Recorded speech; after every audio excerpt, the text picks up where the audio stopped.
Hello guys, Akshay classes में आपका स्वागत है।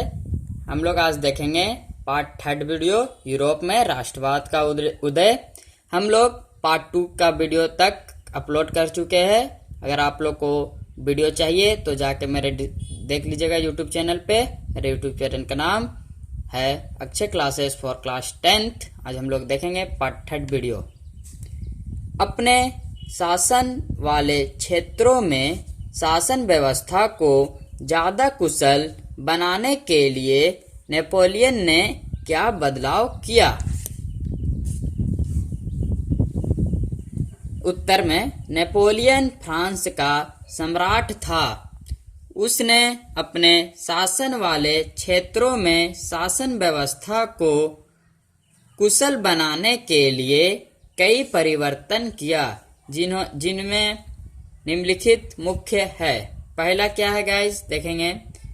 नेपोलियन ने राज्यतंत्र की स्थापना की। दूसरा, उसने संपूर्ण शासन व्यवस्था को तर्क संगत एवं कुशल बनाया। तीसरा, उसने 1804 ईस्वी में एक नई राजनीतिक साहित्य लागू की, जिसे नेपोलियन का साहित्य कहते हैं। चौथा, उसने कानून के समक्ष बराबरी एवं संपत्ति के अधिकारों को सुरक्षित बनाया। पांचवा, उसने शासनिक विभाजन को सरल बनाया। छठा, उसने समाप्ति व्यवस्था को समाप्त किया तथा किसानों को दासत्व और जमींदारी शुल्कों से मुक्ति दिलाई। सातवां, उसने आयात व्यवस्था में सुधार लाया। आठवां, उसने नमक भार नाप तोल और एक राष्ट्रीय मुद्दा जारी की। आगे हम लोग देखेंगे चर्चा करें में। ठीक गाइस, चर्चा करें में आज हम लोग देखेंगे। उसके बाद चर्चा करें। पहला क्या है क्वेश्चन, उदारवादियों ने 1848 की क्रांति का क्या अर्थ लगाया जाता है? उदारवादियों ने किन राजनीतिक, सामाजिक एवं आर्थिक विचारों को बढ़ावा दिया? उत्तर में देखेंगे। सन 1848 ईस्वी की क्रांति फ्रांसीसी समाज के मध्य वर्ग से संबंधित था, जहां सभी लोगों को समान कानून और स्वतंत्रता है। अतः उदारवादियों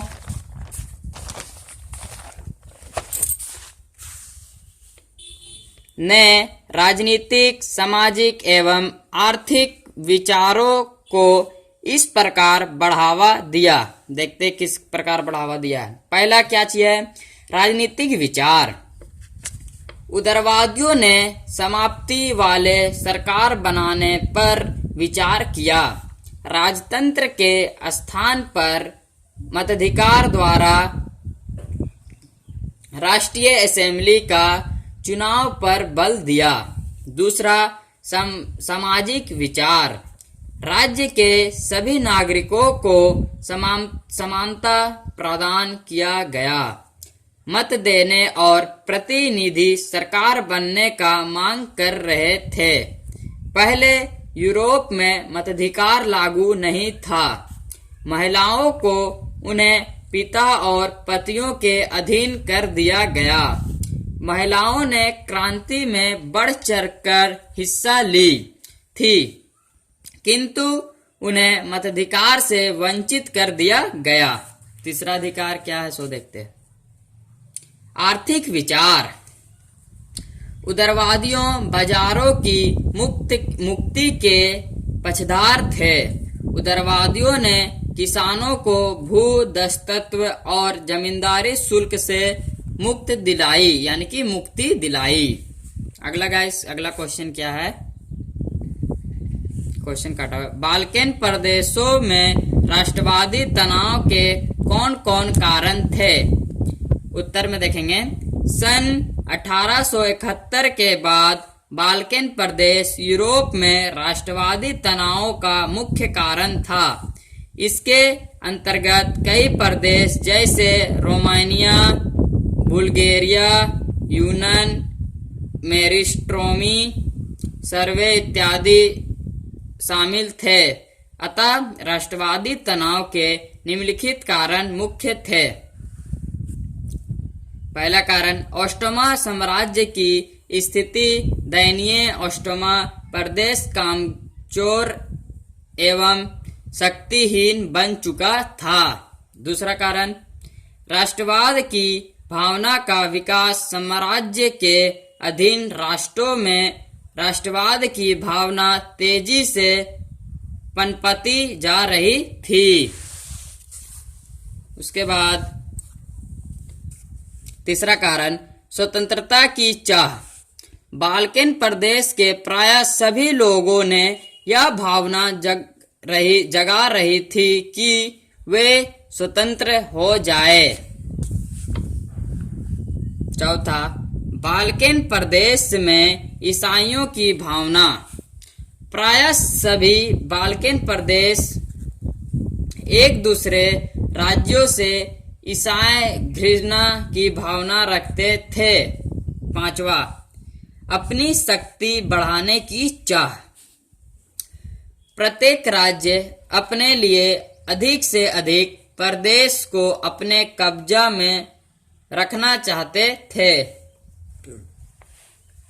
अगला पॉइंट गाइस, छठा, बाल्कन प्रदेशों में यूरोपीय शक्तियों की प्रतिस्तंभ। रूस, जर्मनी, इंग्लैंड, हंगरी देशों में ऑस्टोमन साम्राज्य की कामचोरी का लाभ उठाना चाहते थे। उसके बाद इटली के एकीकरण के बारे में आप क्या समझते हैं? इटली का एकीकरण अथवा मैं क्वेश्चन, इटली का एकीकरण किसने किया और किस प्रकार हुआ? संक्षेप में लिखे। दोनों का आंसर क्या होगा देखिए। मेजनी कबूर एवं गेरिबोल्डी जैसे महान कर्णधारों ने इटली के एकीकरण में भूमिका निभाई। इन दोनों के आर्थिक प्रयास एवं कठिन परिश्रम से इटली में क्रांतिकारी कार्य के लिए एक अंग इटली आंदोलन को शुरुआत की गई। उन्होंने इटली की उत्साहित नवयुवकों ने राष्ट्र प्रेम की भावनाएं जगाई। 1849 तक इटली के एकीकरण के लिए अनेक उपाय किए गए। सेनेंड्रिया पडमोरिया के शासन विक्टर ने इटली के एकीकरण का भार अपने प्रमुख मंत्री कबूर के हाथों में सौंप दिया। कबूर इटली से ऑस्ट्रेलिया को भगाना चाहता था। उसके बाद गाइस, वह 1859 ईस्वी में उन्हें हराने में सफल रहा। गैरिबोल्डी के नेतृत्व में सशस्त्र स्वयंसेवकों ने इस युद्ध में खुलकर भाग लिया।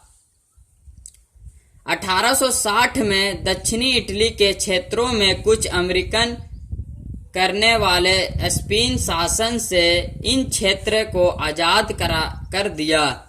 रोम को अपने अधिकार में करने के लिए अधिक शक्ति नहीं लगानी पड़ी। फ्रांस के सम्राट नेपोलियन तृतीय ने उसके साथियों को हराकर रोम तथा इटली एक कोप का पुनः अधिकार कर दिया। इस प्रकार इटली का एकीकरण करते हुए विक्टर एमेन्युअल को वहां का शासन घोषित किया गया। लास्ट क्वेश्चन है गाइस, यूरोप में राष्ट्रवाद के विकास में संस्कृति के योगदान को दर्शाने के लिए कौन कौन से उदाहरण दिखाए गए हैं? किन्हीं 3 का नाम लिखे। उत्तर में देखेंगे गाइस, यूरोप में राष्ट्रवाद के विकास में वहां की संस्कृति के योगदान को दर्शाने के लिए निम्नलिखित उदाहरण दिए गए हैं। पहला, समानतावाद का पतन। दूसरा, युद्ध के कारण राष्ट्रीय भावना का विकास। तीसरा, विदेशी शासन। चौथा, भौगोलिक परिस्थितियां। पांचवा, रचना करो एवं साहित्यकारों का योगदान। हेलो गाइस, आज का चैप्टर अब हम लोग एक लेसन का वीडियो देख चुके हैं, पूरा बना चुके हैं, पूरा चैप्टर हम लोग समझ चुके हैं। अगर आपको हमारा चैनल अच्छा लगे तो प्लीज़ लाइक, कमेंट, सब्सक्राइब करना ना भूले। थैंक्स।